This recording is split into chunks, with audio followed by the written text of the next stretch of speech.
All right, what's going on, everybody? Today we're going to be talking about why it's more important to be building relationships at work as opposed to being technically competent.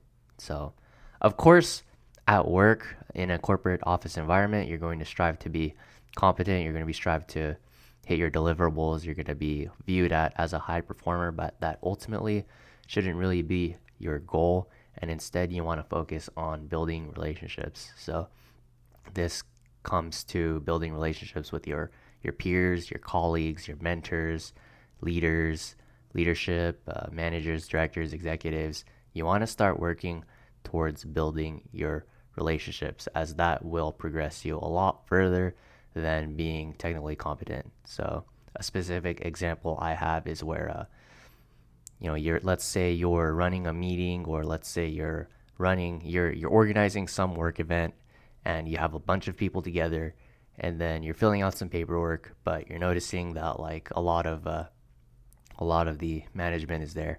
So instead of working on, finishing up that paperwork at that very moment, which is something you can do later, you should take the time to be present and be involved in the conversations, and just use that to build and strengthen your relationships with those that are around you, those that are basically in those positions that can basically help you climb up the corporate ladder, help you get what you need. So that's just one little tip for you guys, is just to focus on building relationships instead of focusing on you know, the technical know-how. I mean, the technical know-how is really important, really good, and it's also important that you are viewed at as a high performer, that you're technically sharp, technically competent, but you ultimately want to focus on making sure that those relationships around you are stronger, because when it comes time for performance reviews, or when it comes time for layoffs, executives, managers, they're going to go around the room, they're going to bring up so and so, they're going to bring up who and who. And it's fine if you're technical, you're a team player, and you're bringing and delivering value, but what's really going to carry you forward is just having a stronger relationship. This is that human side of the equation, if you will. So we're all human, managers, directors, executives, we're all human.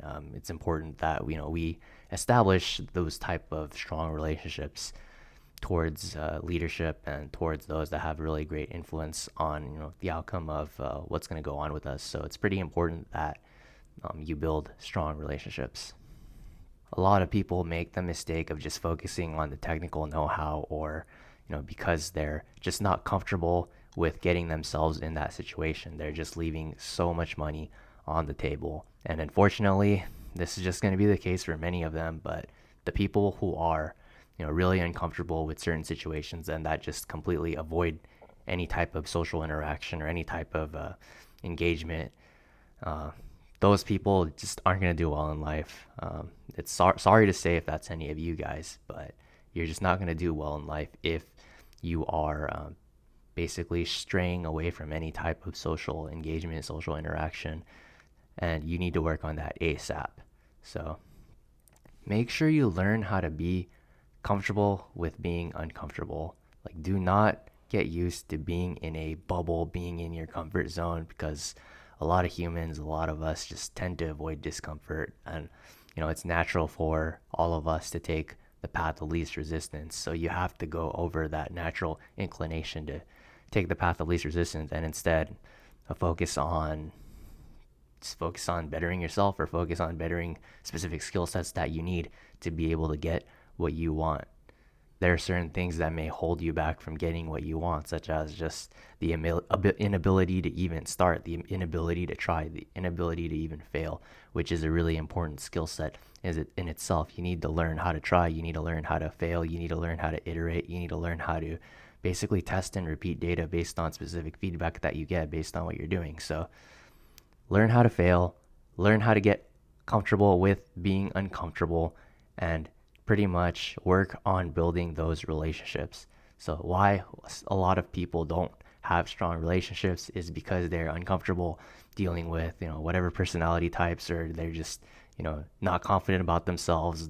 They just don't feel like they have enough to bring to the table. They're not confident in speaking up.